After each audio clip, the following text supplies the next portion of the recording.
안녕하세요. 성경과 사람 진행을 맡은 최현정 아가타입니다. 성경 속의 인물을 통해서 오늘날 우리를 돌아보는 시간, 성경과 사람. 오늘의 주인공은 우리에게 아주 익숙한 인물입니다. 삼손. 삼손의 이야기를 이나희 박사님과 함께 나눠보겠습니다. 어서 오세요. 네, 안녕하세요.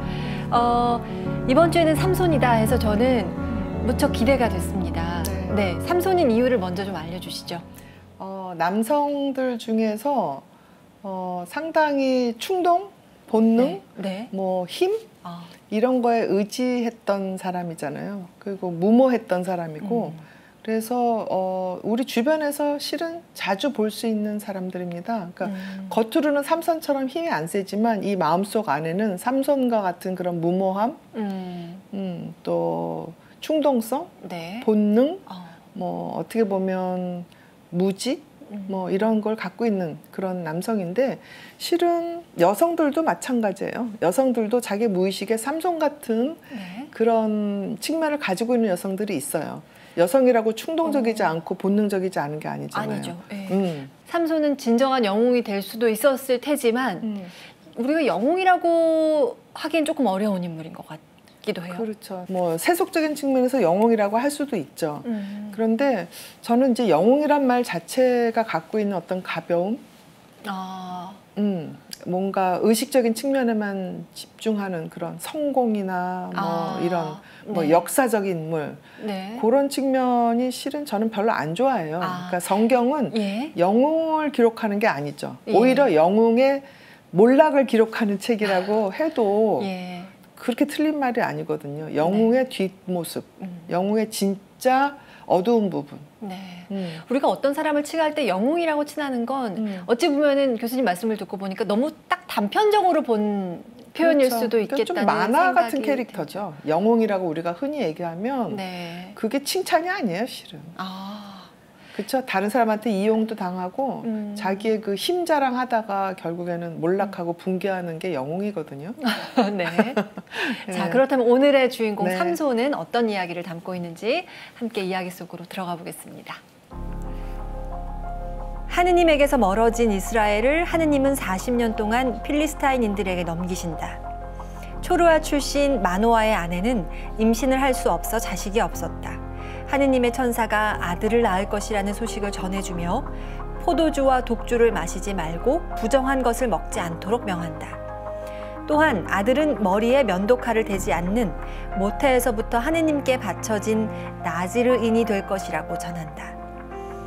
아내는 남편 마노아에게 이 소식을 전하고 그는 하느님께 천사를 다시금 청한다. 다시 나타나 하느님의 말씀을 전한 천사는 마노아가 준비한 제물에 타오르는 불길을 타고 올라간다. 그 후 태어난 아이의 이름을 삼손으로 하였다. 장성한 삼손은 팀나로 내려갔다가 필리스티아 여자에게 반해 부모의 반대에도 고집을 부려 결국 허락을 받아 결혼하러 길을 떠났다. 삼손은 결혼 잔치 중 이 이야기로 수수께끼를 내고 비밀을 캐낸 아내가 친정의 일을 발설하는 바람에 아내와 결별한다. 그러나 후에 다시 아내의 집에 갔지만 이미 다른 곳으로 시집간 아내와 처가에 화가 난 삼손은 여우 300마리를 잡아서 꼬리에 불을 붙이고 필리스티아인들의 발에 풀어버렸다. 화가 난 필리스티아인들은 삼손의 전처와 그 가족을 죽였다. 이에 삼손은 눈에 보이는 대로 필리스티아인을 죽였다. 필리스티아인들이 무서웠던 유다 사람들은 삼손을 설득해서 삼손을 넘기고 필리스티아인들에게 넘겨진 삼손은 근처에 있던 나귀 턱뼈를 들어 순식간에 1000여 명을 죽인다. 필리스타인들을 죽이고 난 후 삼손은 목이 말라 기도했고 하느님께서 삼손에게 샘물을 주셨다. 삼손은 20년을 이스라엘의 판관으로 일하였다. 자, 먼저 여기까지 한번 이야기를 살펴보죠. 삼손은 정말 귀하게 얻은 자식이었군요. 임신하기 어려웠던 엄마가 어렵게 삼손을 가진 건데 아들에게 머리에 면도칼을 대지 마라. 천사가 그것까지 알려줬단 말이죠. 그걸 뭐 어떤 그 민속학적인 의미가 있는지 저는 알 능력은 없는데요. 이제 심리학적으로 보자면 면도칼로 머리를 잘랐다는 거는 어떻게 보면 자연스럽지 않은 모습이거든요. 그러니까 오랫동안 그 불임의 시간을 겪다가 낳은 아이니까 얼마나 귀하겠어요. 그러니까 그만큼 아주 귀하게 키우라는 그런 뜻인데 네. 머리칼에 면도날을 대지 않는다. 그런 거는 자연스럽게 아이를 키우라는 뜻이잖아요. 그대로. 네. 근데 실제로 그렇게 키웠을지는 또 의문이에요. 귀한 자식이기 때문에 자연스럽게 키웠을까? 그건 모르는 일이죠. 근데 이제 삼손이 하는 걸 보면 좀 제멋대로인 거는 사실인 것 같아요. 부모가 하지 말라는 거 잘하잖아요. 네. 어쨌든 그때나 지금이나 귀하면 오냐오냐 하면 안 되는데 네. 오냐오냐 컸던 모양이다라는 느낌은 받았어요. 그렇죠. 그렇죠? 멋대로 자란 힘센 아들, 귀한 아들 이런 그런 향기가 풍깁니다. 네. 근데 마노아 부부가 천사를 알아보지 못하고 이름을 묻죠. 근데 천사는 이름을 말하지 않고 번제물의 불길을 타고 하늘로 올라갑니다. 굳이 이름을 묻는 것도 그렇죠. 그렇지만 천사는 또 굳이 또 이름을 알려주지 않는 그렇죠. 것도 그렇습니다. 그러니까 이거를 이제 신학 쪽에서는 뭐라고 얘기하냐면 영지주의란 말 혹시 들어봤을지 모르겠어요. 그러니까 네. 하느님에 대해서 어떤 절대자에 대해서 우리가 지적인 그런 머리를 통해서 그걸 통해서 이해할 수 있다라는 사람이 있고 그렇지 않다건 신비적인 체험이다 이렇게 얘기하는 사람이 있잖아요. 네. 근데 여기는 이름을 안다는 거는 머리를 써서 아하. 지적인 작업으로 이해를 하려는 그런 태도죠. 예. 그리고 이름은 사실 신성한 경우에는 이름을 감히 부르지 못하죠. 그렇죠? 예. 우리가 존경하는 누구한테 누구야 이렇게는 안 하잖아요. 그렇죠. 선생님 뭐 이렇게 네. 얘기하잖아요. 그렇죠. 그러니까 감히 하느님의 이름을 입에 담을 수는 없는 거죠. 삼손의 그 아버지 엄마 같은 사람이 네. 그런 장면으로 이해하면 되지 않을까요? 네. 머리를 이해하려고 들었으나 천사는 그걸 그렇죠. 거부하고 네. 호련히 떠난 걸로. 네. 그리고 감히 이름을 부를 수 없는 존재. 네. 아주 신비한 존재, 높은 존재라는 뜻이죠. 예, 네. 그렇게 했습니다. 그런데 삼손은 아까 말한 것처럼 좀 제멋대로인 부모님 말씀을 깍듯이 따르지는 않는 그런 아들임은 분명해 보입니다. 좀 말 안 듣는 청년처럼 보이는데요. 굳이 필리스티아 여자와 결혼을 하겠다고 고집을 부려서 부모의 반대를 무릅쓰고 결혼하겠다고 떠난 거잖아요. 예. 그러니까 이 시대의 그 인류학적인 특징을 좀 생각을 해야 되는데, 그러니까 이 시대는 그 땅이 곧 재산이잖아요. 근데 이민족과 결혼을 하게 되면 그 재산을 지키기가 좀 힘들어요. 그래서 그렇기 때문에 뭐 지난번에 왜 형사취수 뭐 이런 거 기억나시죠? 형의 아내가 다시 시동생의 아내가 되고 이런 게 그게 재산을 지키기 위한 거거든요. 그러니까 그거는 이제 종족, 가문을 위한 일종의 이데올로기라면 삼손의 태도는 실은 굉장히 본능적인 태도예요. 이게 뭐냐면 우리가 누구한가한테 끌리는 경우는 친숙한 사람한테는 끌리지 않아요. 그리고 그 유전적으로도 가까운 친족한테 끌려서 계속 결혼을 하게 되면 많은 유전병이 생겨요. 그렇죠. 그러니까 멀리 새로운 사람, 약간 좀 그 이국적인 사람한테 우리가 끌리게 되죠. 그러니까 국제결혼 같은 것도 그런 낭만적인 그 향취가 있는 게 그런 본능이 있는 거예요. 우리랑 낯선 것에 대한 그 새로움에 대한 동경이나 끌림 그런 것들이 작용을 했다. 삼손이 영웅적인 사람이잖아요. 어쨌거나 새로운 걸 자꾸 도전을 하는 그런 측면에서 여성도 또 새로운 사람에 대해서 분명히 매력을 느꼈을 가능성이 높죠. 그러니까 어찌 보면 이런 장면이 삼손의 어떤 특성을 잘 드러내주는 장면일 수 있겠네요. 특히나 이제 삼손의 힘에 대해서 우리가 도대체 얼마나 힘이 센 걸까라고 짐작할 수 있는 장면들이 몇 가지 있는데요. 삼손의 괴력을 우리가 짐작할 만한 장면 한번 읽어볼게요. 그때에 주님의 영이 삼손에게 들이닥쳤으므로 삼손은 손에 아무것도 가지지 않은 채 새끼 염소를 찢듯이 사자를 찢어 죽였다. 그러나 그는 자기가 한 일을 아버지와 어머니에게 알리지 않았다. 얼마 뒤 삼손이 그 여자를 아내로 맞아들이러 그곳으로 가다가 길을 벗어나 죽은 사자가 있는 곳으로 가봤더니 그 사자 시체에 벌떼가 모여 있는데 꿀도 고여 있었다. 그는 그 꿀을 따서 손바닥에 놓고 길을 가면서 먹었다. 그리고 자기 아버지와 어머니에게 가서 꿀을 드리니 그들도 그것을 먹었다. 그러나 삼손은 그 꿀이 사자의 시체에서 나온 것이라고는 알리지 않았다. 그 사체도 갔다는 거는 여전히 아무 두려움을 느끼지 않았다 뭐 이렇게 생각해도 될까요? 네, 그러니까 원래 이 죽은 시체는 가지 못하는 게 그 유대인의 전통이죠. 그거를 이제 규칙을 어긴 거죠. 예, 그것도 아무렇지 않게 어기는 것 같아요. 그리고 꿀은 사실은 그 타부 금기를 어긴 거기 때문에 이 꿀을 누구도 먹으면 안 되고 부모도 먹으면 안 돼요. 근데 그거를 얘기를 하지 않음으로 인해서 부모까지 죄를 짓게 만드는 그런 장면이에요. 네, 그러니까 삼손이 갖고 있는 그런 그 충동적인 그 성격이 그대로 드러나는 거죠. 네. 그냥 뭐 꿀이니 먹지. 그렇죠. 별로 이렇게 선이나 경계에 대한 그렇죠. 생각이 없어 보이는 느낌을 받네요. 그게 이제 청소년이나 청년들의 특징이기도 하죠. 청소년이나 청년들은 다 그런 건 물론 아니지만 이제 본능에 따라간다면 그거를 어떤 행동을 하는 게 무슨 의미가 있어서고 그게 좋아 보여서가 아니라 내가 할 수 있는지 아닌지를 시험하기 위해서 하는 경우가 있어요. 그러니까 무슨 시체놀이라든지 뭐 높은 빌딩에서 뛰어내린다든지 또 뭐 마약을 한다든지 뭐 총을 한번 쏴본다든지 이런 거가 분명히 이제 파괴적이고 자기한테 해로운 거를 알지만 내가 이런 것도 할 수 있네 하는 그런 실험, 자기 실험의 측면에서 자기를 위험에 빠뜨리는 경우가 꽤 많죠, 주변에. 그러니까 이 시기는 삼손이 이제 아직은 성인으로 진입하지 못한 그런 시기라고도 할 수가 있어요, 심리적으로 보자면. 그런데 이 시기에 삼손은 그냥 결혼도 하게 되죠. 준비되지 않은 결혼이죠, 심리적으로. 그렇죠.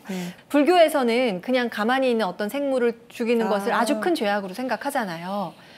근데 사자가 뭐 먼저 공격을 해왔기 때문에 삼손이 무찔렀다 이런 것도 아니고 그것도 부모에게는 이야기하지 않고. 그러면서 이제 수수께끼를 내잖아요. 이게 그 이제 결혼식 하객으로 온 사람들한테 죽은 자에게서 산 게 나오고 먹는 게 나온 게 뭐냐 이런 식으로 나온 게 자기의 그 무용담에 대해서 그걸 수수께끼로 만드는 거거든요. 이게 참 어떻게 보면 생각이 없는 사람들이 자기가 생각에 마치 많은 것처럼 다른 사람들한테 과시하고 이런 경우가 꽤 있어요. 삼손이 딱 그런 상황이죠. 그렇죠. 자기가 그냥 생각 없이 한 행동을 그럴듯하게 포장을 해서 한번 맞춰봐라. 니네들이 내 머리를 따라갈 수 있어? 뭐 이런 거죠. 그래서 냈던 수수께끼가 말씀하신 것처럼 먹는 자에게서 먹는 것이 나오고 힘센 자에게서 단 것이 나왔다. 사흘이 지나도록 그들은 이 수수께끼를 풀지 못하였다라고 되어 있는데 아니 이런 수수께끼를 누가 풀 수 있겠어요. 그렇죠. 삼손 개인의 경험에 기반한 거기 때문에 일반화하기가 무척 어려운 수수께끼였던 거죠. 이 수수께끼가 화근이 되어 필라스티아인 30명을 죽입니다. 그리고 이 일로 다른 곳으로 시집을 간 아내와 처가에 화가 난 삼손은 결국 1000명의 사람들을 또 죽입니다. 뭐 30명, 1000명 이거 뭐 일개 개인이 다룰 수 있는 숫자가 아니게 느껴지는데 요새 표현으로 한다면 뭐 분노 조절 장애, 충동 억제 장애 뭐 이런 정도까지 언급될 만큼 삼손은 화가 나면 주체하지 못하고 마구 휘둘렀던 것 같아요. 그 힘을. 그렇죠. 그리고 또 재밌는 거는 수수께끼를 내놓고 이거를 자기 아내한테는 얘기를 한 거잖아요. 그리고 그 아내는 그 자기 친가 사람들한테 그러니까 자기 친정이죠, 일종의. 그 사람들 게임에 넘어가서 자기 남편이 곤경에 처할 거를 알면서도 그 비밀을 가서 얘기를 해주잖아요. 그러니까 삼손이 화가 난 거는 자기 아내가 내 편이 아니라 친정 처가 편이었다라는 게 굉장히 화가 나는 그런 시점이죠. 근데 1000명을 죽이고 뭐 30명을 죽이고 이런 건 뭐 무협지나 이런 데 나오는 중국 영화에 나오는 그런 거는 뭐 어찌 보면 일당백 뭐 이런 얘기도 있고 충분히 그럴 수도 있는데 저는 그 죽인 숫자보다도 아내와의 어떤 신뢰가 구축이 안 되고 결국 아내가 떠나는 장면 이런 게 현대사에서 보면 그 충동적인 남자들이 뭐 아내를 때린다든가 뭐 때려 부순다든가 뭐 밖에 나가서 무슨 사고를 친다든가 이러면 많은 아내들이 그냥 친정으로 가버리거든요. 그러면 그 화를 못 이겨서 친정에 가서 행패를 부리고 뭐 요즘에 그 뉴스나 이런 데 보면 처갓집 식구들을 막 죽이기도 하고 뭐 불을 지르기도 하고 그런 거 아마 뉴스에서 심심치 않게 보셨을 거예요. 그게 이제 삼손이 갖고 있는 어떤 원형적인 측면이죠. 네. 그러니까 뭐 고대 그리스 시대든 신약 시대든 구약 시대든 그 사람들의 행동하고 예. 지금 현대인들의 행동이 융심리학에서 이제 원형이라고 그러거든요. 예. 그 아주 깊은 무의식의 어떤 행동 패턴, 의식 상황, 무의식 상황은 상당히 유사하다는 거예요. 그때나 지금이나 우리가 공유하고 있는 원형이 있다라는 거죠. 그렇죠. 근데 이제 그런 본능적인 측면은 그렇게 크게 변하지 않았는데 이제 의식적인 측면은 좀 진화한 부분이 있죠. 예. 그러니까 구체적으로 예를 들자면 예전에 고대 부족이 서로 죽이잖아요. 전쟁이 나면 전체 부족의 60~70%가 죽었어요. 그런데 지금은 이제 예컨대 뭐 미국하고 이라크하고 싸웠을 때 미국이 죽은 숫자는 수천 명밖에 안 돼요. 전체 몇 억의 인구 중에서. 그렇죠. 예. 그러니까 그게 조금 진화한 거라면 진화한 거일 수도 있고 이 삼손이 1000명을 죽이도록 그냥 가만히 냅뒀다면 우리는 그래도 현대인들은 뭐 처갓집 식구를 한두 명 죽였다 그러면 그 금방 시스템이 발동해서 처벌을 하잖아요. 예. 그게 조금 진화한 측면이죠. 그러니까 시스템이 진화한 거지 원형의 우리 본능이 진화한 건 아니고요. 시스템은 우리 의식의 산물이거든요. 그러니까 우리 합리적인 거, 이성의 산물이기 때문에 이성은 진화하겠죠. 그러나 본능은 진화하지 않기 때문에 우리가 조금 더 조심하고 그 우리가 갖고 있는 무의식의 본능적인 측면을 더 들여다봐야 될 필요가 있는 거죠. 네, 더 이해해야 할 필요가 있는 것 같습니다. 근데 그토록 사실은 삼손은 부인을 믿었던 걸까요? 믿었는지 안 믿었는지도 모르겠어요. 아무 생각이 없었지 않았을까요? 근데 그 배신당했을 때 분노가 이렇게 커진다는 건 그만큼 아내에게 은연중에 의지하는 마음이 깊었거나 뭐 그러니까 왜 믿는 만큼 배신감이 더 커지는 거 아닐까? 이런 생각을 제가 얼핏 하게 돼요. 모든 사람이 믿는 만큼 배신감을 느끼겠지만 배신감 느낀다고 다 이렇게는 또 안 하잖아요. 그렇죠. 예. 삼손은 분명한 건 충동 조절이나 자신의 힘을 위력을 알고 있지만 이것에 대해서 적절하게 활용하는 그렇죠. 방법에 대해서는 확실히 좀 미숙했던 것 같습니다. 언제 힘을 써야 될지 모르는 사람이죠. 그렇죠. 네네. 자, 다음 부분도 이어서 함께 보시겠습니다. 가자에 간 삼손은 창녀의 집에 들어가고 가자 사람들이 삼손을 죽이려고 했으나 삼손은 탈출하여 성문과 빗장을 뽑아 어깨에 메고서는 헤브론 맞은쪽 산 꼭대기로 올라가 버린다. 그 후엔 소렉 골짜기의 여인 들릴라에게 빠진다. 들릴라는 필리스티아인들의 회유로 삼손 힘의 비밀을 캐내려 한다. 삼손도 처음부터 들릴라에게 모든 것을 알려주진 않고 3번이나 자기 힘의 근원에 대해 거짓말을 했다. 그러나 결국 자신의 힘이 머리카락에 있음을 털어놓는다. 삼손은 잠자는 동안 머리가 깎이고 밧줄에 묶여 눈을 뽑힌다. 감옥에서 사슬에 묶여 연자매를 돌리는 처지가 되었다. 그러나 잘린 머리카락은 노예 생활을 하는 동안 다시 자라게 된다. 삼손은 필리스티아 제후들과 사람들이 모인 축제에 끌려 나와 조롱을 당한다. 머리카락이 자라서 힘을 되찾은 삼손은 필리스티아인 3000여 명과 함께 죽게 된다. 삼손의 처지가 참 뭐 이런 처참하게 되는 게 순식간에 이렇게 또 될 수 있구나 이런 생각도 들어요. 삼손의 이 모습은 어떻게 보셨어요? 그러니까 성경이니까 이제 뭐 한 페이지로 나오는 거지만 이건 순식간에 일어나는 일은 아니고요. 그렇겠죠. 네, 오랫동안 일어나는 일이고요. 이 창녀의 집에 들어가면 안 되죠, 판관이. 아하, 그때부터 이제 잘못되기 시작한 거죠. 그 뭐 레위기라든지 뭐 이런 데 보면 판관이 창녀의 집에 들어가면 죄예요, 큰 죄. 네. 그러니까 삼손은 계속 죄를 저지르고 있는데 자기가 힘이 있으니까 그거에 얼마나 그 무서운 함의가 들어가 있다는 걸 모르는 거죠. 그래서 이제 가자에 가서 사람들이 그 적군이 매복을 해서 한번 죽을 고비를 넘겼으면 그때 철저하게 반성을 했어야 돼요. 근데 그 기회를 또 놓친 거죠. 그냥 자기 힘으로 거기서 빠져나왔으니까 이렇게 또 다른 어떤 죄를 짓고 자기가 공경에 빠져도 자기 힘이 있으면 다시 또 극복을 할 수 있으리라고 착각을 한 거죠. 그래서 그 다음에 이제 들릴라라는 여자를 만나게 됐는데 이 들릴라 여자는 아까 말한 그 첫 번째 부인하고는 좀 다르게 이민족인지 또는 이스라엘 민족인지 그게 명확하지 않아요. 나와 있지 않고. 그냥 경계인이에요. 그러니까 여기서는 이 여성 자신이 어떤 그 부족의 갈등 그 자체가 아니에요. 그냥 하나의 소도구처럼 쓰여진 거죠, 여성은.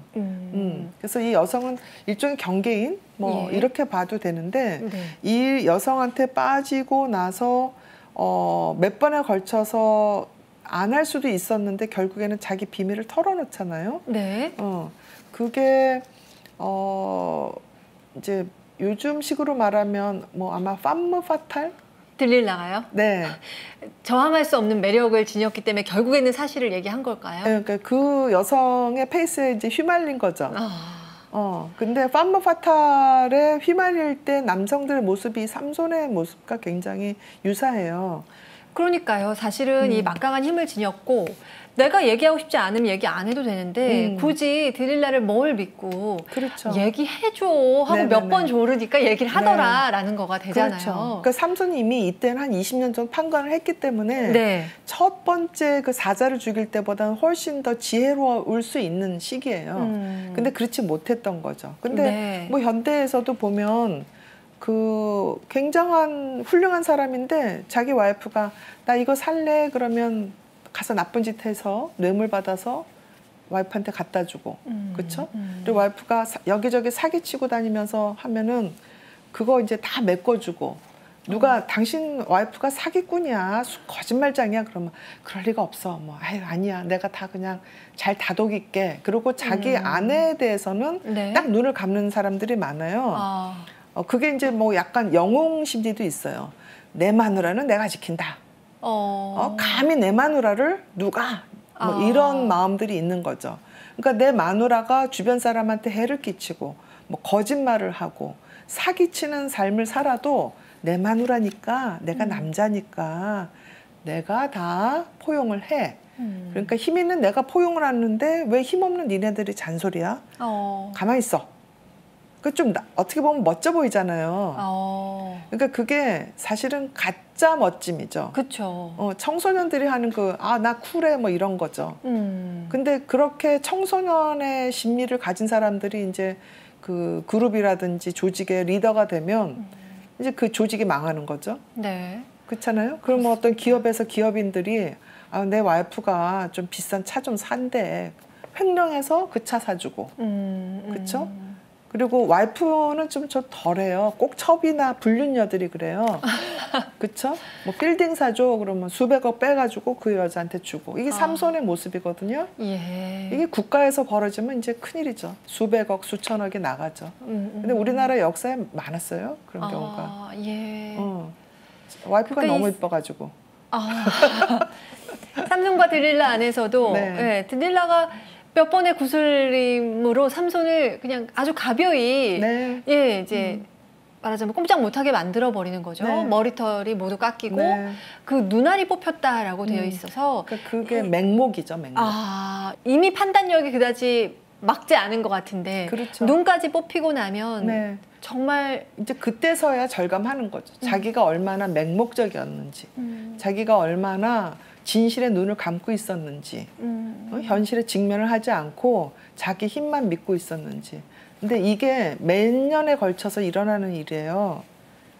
그래서 자기가 그런 구렁텅이로 들어간다는 걸 모르면서 한 발짝 한 발짝 들어가요.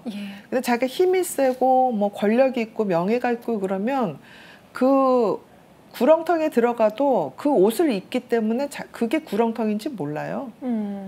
그러나 어느 시점이 되면 거기서 더 이상 빠져나오지 못하는 거죠. 삼손의 결말은 좀 안타깝습니다. 근데 한편으로는 삼손이 주변에 좋은 사람들의 둘러싸여서 좋은 방향으로 이끌렸다면 아주 달라졌을 텐데 하는 관점이 생기고요. 더불어서 왜 삼손이 사랑에 빠졌던 여인들은 왜 결국엔 삼손을 다 해하는 방식으로 이렇게 됐을까? 그러니까 그러면 삼손이 정말 말하자면은 배우자를 보는 눈이 너무 부족했나?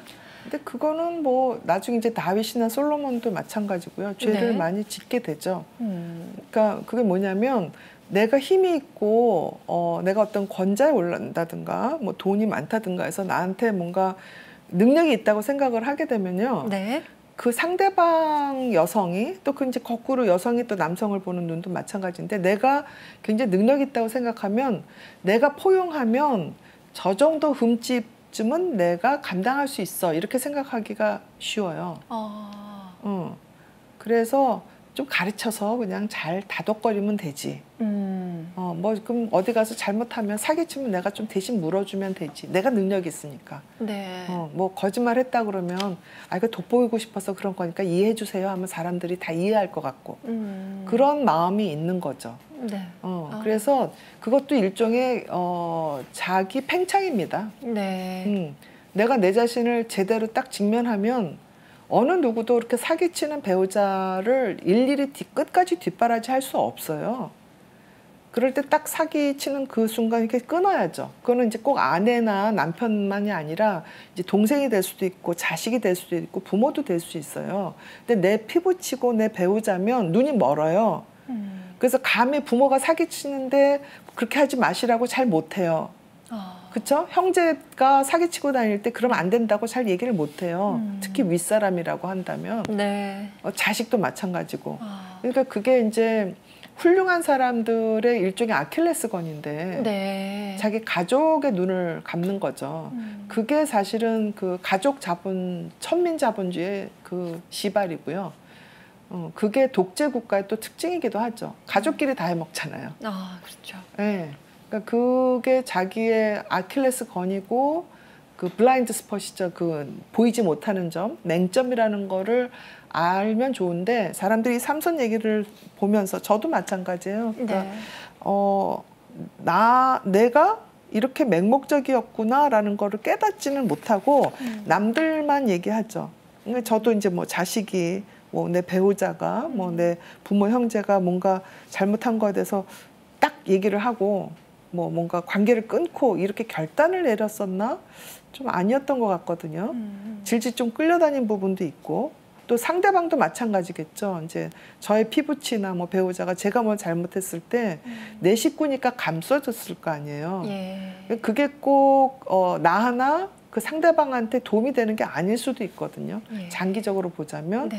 그러니까 이거는 또 이 개인의 역사가 아니라 한 국가의 역사고 민족의 역사잖아요. 네. 크게 보자면 삼손의 이런 맹목성, 삼손의 이런 자기 가족 우선주의 이런 거는 그 한 공동체, 한 국가를 무너뜨릴 수 있는 아주 큰 지도자로서는 단점입니다. 네. 그러니까 이걸 보고 뭐 작으면 작은 대로, 크면 큰 대로 사람들이 좀 생각을 바꾸면 좋은데.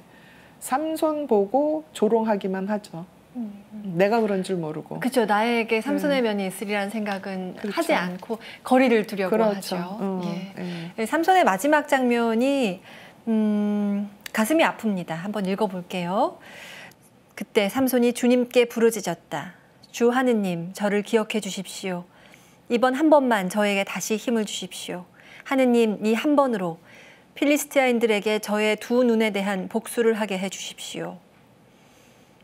그래서 마지막이 말하자면 삼손이 다시 힘이 생겨서 무슨 기둥을 쓰러뜨려서 자신과 또 다른 필리스티인과 다 함께 이제 죽게 되는 그런 결말이죠. 예.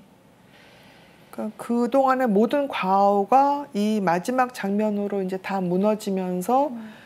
삼손이 일종의 희생양처럼, 그러니까 영웅이 아니라 희생양이 돼버린 거죠 이번에는. 그렇게 해서 이제 역사가 이 챕터는 이 장은 종결이 되죠. 네. 그러니까 이 삼손처럼 어떻게 보면 더 클 수 있는 인물들이 결국에는 자기 힘을 적절하게 쓰지 않고 엉뚱한 데서 조종당하고. 엉뚱한데 눈을 감아버리고 결과적으로는 본인이 죽게 되는 이런 그 이야기죠. 네, 그래서 뭐 비극이지만 지금도 계속 일어나는 비극일 수도 저는 있다고 봐요. 그러니까 성경 속의 비극이 아니라 우리 현대에서도. 근데 이게 더 가슴 아픈 거는 마지막 그 순간까지 자기가 죽어가고 있다는 걸 모르거든요. 그러니까 자기가 그런 비윤리적인 행동을 하고 있고 또 주변의 비윤리적인 행동에 대해서 눈감으로 인해서 자기 스스로 몰락하고 붕괴하고 있다는 걸 모른단 말이죠. 그 주변에서 아무리 이야기를 해도 잘 안 들어요. 내가 힘 있다고 생각하기 때문에, 내가 유능하다고 생각하기 때문에, 그러니까 오히려 그래서 그 유능한 사람들, 힘 있는 사람들, 또 많이 가진 사람들의 종말이죠. 어찌 보면. 그걸 자기가 자각한다는 것도 정말 쉽지 않은 일인 것 같습니다. 예, 그 자기가 가진 삼손도 사실은 그 막강한 힘 자체로 할 수 있는 것들이 얼마나 많았겠어요. 예, 그런 면에 있어서 삼손의 마지막을 보면 참으로 안타깝다는 생각이 들고, 이런 것들이 현대에도 계속 반복되고 있다는 생각을 하면, 아, 우리가 더 깨어 있어야 한다는 생각 새삼 또 하게 됩니다. 예. 그러니까 삼손하고 우리가 차이는 있어요. 뭐냐면 삼손한테는 읽을 수 있는 성경이 없었어요. 근데 우리는 삼손이라는 역사적 인물을 알고 성경을 읽어요. 그 차이는 굉장히 큰 거예요. 그렇죠? 그러니까 우리가 과거의 오류, 과오들을 보면서 현대와 비교해서 그거를 고쳐나갈 수 있는 기회가 주어진 거거든요, 우리한테. 근데 그 기회를 걷어찰 것이냐, 아니면 그 기회를 보고 자기 반성을 해서 정말 통렬하게 반성을 해서 끊을 건 끊고 정리할 건 정리할 것이냐, 그건 각자의 선택이죠. 우리 삼손의 이야기, 우리에게 아주 익숙한 이야기이기도 하고, 사실은 아주 그냥 가벼이 삼손이 여자 잘못 만나서 망했더라 뭐 이런 식으로 회자되기도 하는 삼손의 이야기를 우리가 조금 더 생각을 해보고 심리학적인 관점에서 들여다보면서 논의를 해봤습니다. 오늘도 함께해 주신 이난희 박사님 고맙습니다. 네, 감사합니다. 자, 성경 속 인물을 통해서 오늘날 우리의 모습 다시 한번 되돌아봤습니다. 다음 시간에는 어떤 인물과 함께 돌아올지 기대 많이 해주시고요. 함께해 주신 여러분 고맙습니다.